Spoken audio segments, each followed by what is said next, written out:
Olá, olá, meus irmãos. Bom dia, boa tarde, boa noite, dependendo de quando vocês vão ver esse vídeo. Eu sou Milene, eu sou neoconsagrada da comunidade católica Shalom, T1, pela graça de Deus.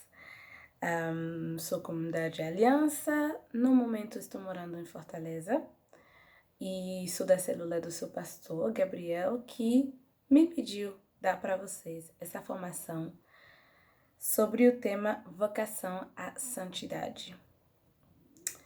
Eu também sou pastora. Meu grupo, ele não é um grupo normal, é um grupo online, né? Daqueles grupos internacionais Alive in Christ.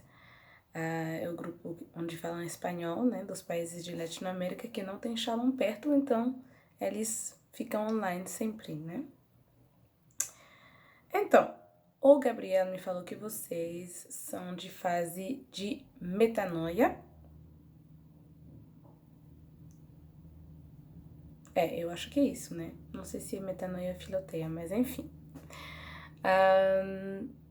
Vocês são plenamente Shalom, né? Vocês já estão... Não são mais iniciantes. Vocês já estão na fase em que vocês têm os escritos, vocês vivem a formação que uns missionários da comunidade, sejam postulantes, discípulos, já vivem também. Então, o conteúdo que eu vou dar para vocês hoje é um conteúdo que é puramente Shalom. Vem da nossa revista Escuta. Para quem não sabe, mas eu acho que todo mundo de vocês conhece essa revista, que é fruto do retiro de escuta que nosso Conselho Geral faz cada ano para ouvir o que Deus tem a dizer para a comunidade. Como diz nosso fundador, é como uma atualização dos nossos escritos, né? Porque tudo é falado pela boca do nosso fundador, Moisés Azevedo. Então, o tema vocação à santidade. Vamos ver primeiramente o que nossa igreja diz sobre o tema da santidade. Se vocês pegam o Catecismo da Igreja Católica, número 2013, diz o seguinte sobre a santidade. Os cristãos de qualquer estado ou ordem são chamados à plenitude da vida cristã e à perfeição da caridade. Todos são chamados à santidade.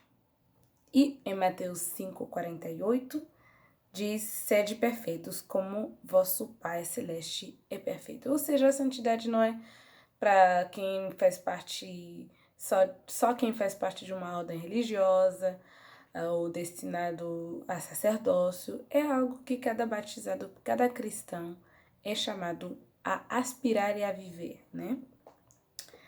No número 2014 do Catecismo diz o seguinte: a santidade é uma união mística com Cristo. Então, nos nossos queridos escritos, né, no escrito Amor Esponsal, diz: nosso alvo é a santidade, não por presunção, mas por vocação, né? Faz parte da nossa vocação Shalom aspirar a essa santidade. Então, vamos ver um pouquinho a ordem com a qual vamos proceder, né? Nós vamos ver a vocação à santidade em uma passagem particular, que é a passagem das bem-aventuranças. Então, primeiro a gente vai ler essa passagem geral, depois a gente vai ver o que o nosso fundador diz de forma mais específica sobre as bem-aventuranças. Depois a gente vai ver outros exemplos do dia a dia e, finalmente, algumas dicas práticas sobre como viver a santidade. Tá bom?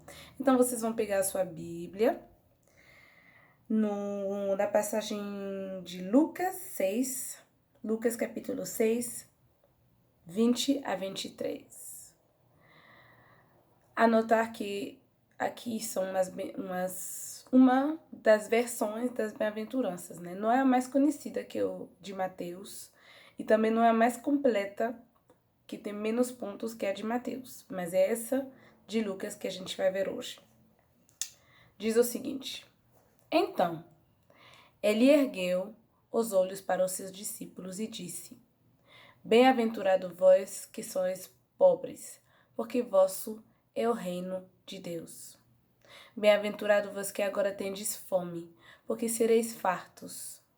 Bem-aventurados vós que agora chorais, porque vós vos alegrareis.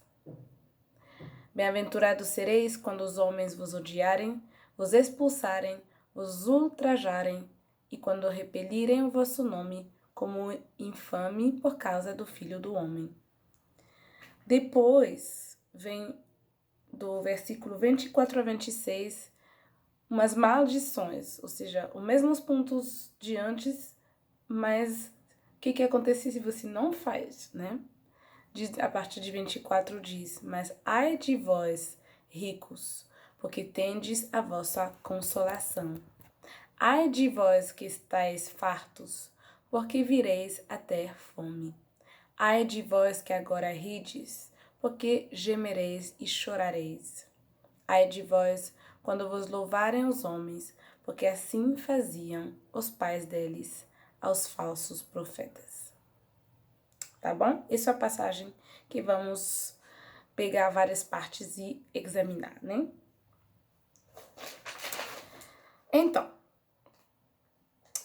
começamos pela primeira bem-aventurança, versículo 20. Bem-aventurados vós que sois pobres, porque vosso é o reino de Deus. E a gente vai também botar no mesmo ponto, versículo 21. Bem-aventurados vós que agora tendes fome, porque sereis fartos. Ok? Em termos dos conselhos evangélicos, a gente pode dizer que essa bem-aventurança tem a ver com a pobreza, né? Lembrando que nós, Shalom, né? Mesmo se você não chegar a entrar na comunidade comum, na comunidade de vida ou aliança, todos nós somos chamados à pobreza, à castidade e à obediência, né? Então isso aqui seria a pobreza. O que o nosso papai Moisés nos diz sobre isso? Na revista Escuta,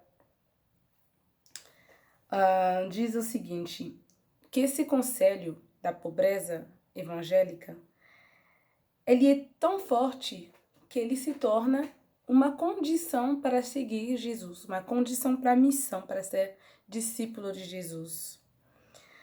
Moisés cita o Evangelho de Mateus 16, 24, 25. Se alguém quer vir após mim, negue-se a si mesmo, tome a sua cruz e siga-me. Pois quem quiser salvar a sua vida por amor de mim, perdê-la-á. Mas quem perder a sua vida por amor de mim, achá-la. Ok? Um pouquinho depois, ou seja, perdão, é outro evangelho que é o de Lucas, Lucas 9, versículo 3, também falando da pobreza, Jesus diz o seguinte a seus discípulos: Nada leveis convosco pelo caminho, nem bordão, nem mochila de viagem, nem pão, nem dinheiro e nem mesmo uma túnica extra. Ok? E finalmente, em Mateus 6, 21, Jesus diz para seus discípulos: Onde estiver o teu tesouro, aí estará também o teu coração. Ok? Tudo isso tem a ver com os bem-aventurados vós que sois pobres. O que quer dizer para nós que somos Shalom? Vocês já ouviram falar de uma palavra que muitas vezes a gente divulga nos vídeos, nos eventos, que é a palavra comunhão de bens. Agora que vocês não são mais do Querigma, vocês já sabem que a comunhão de bens não é só para quem é missionário da comunidade de aliança, né? Vocês sabem que vocês também, como obra Shalom, são chamados a dar essa comunhão de bens, porque é assim que nós vivemos a pobreza evangélica, né? Então, o que quer dizer isso? Pois a comunhão de bens, o que é? Não é quando você vai pra missa e passar a cesta e você botar uns 5 reais. Isso não é só comunhão de bens. Isso seria como um supérfluo que você tem, talvez, na bolsa. Ou você querendo participar financeiramente, né? Do centro, da missa. Ajudar um pouquinho mais. Mas você já sabendo o que é a comunhão de bens. Então, 10% de comunhão de bens e tem os 5% do fundo dos pobres. O que quer dizer isso? Se você ganha, por exemplo, R$1.000 por mês, você pega 100 dos 10%, você pega 50 dos 5% e sua comunhão de bens mensal vai ser R$150. Dói demais. Cada vez que eu faço comunhão de bens, eu penso, ai meu Deus, com esse dinheiro eu poderia fazer isso.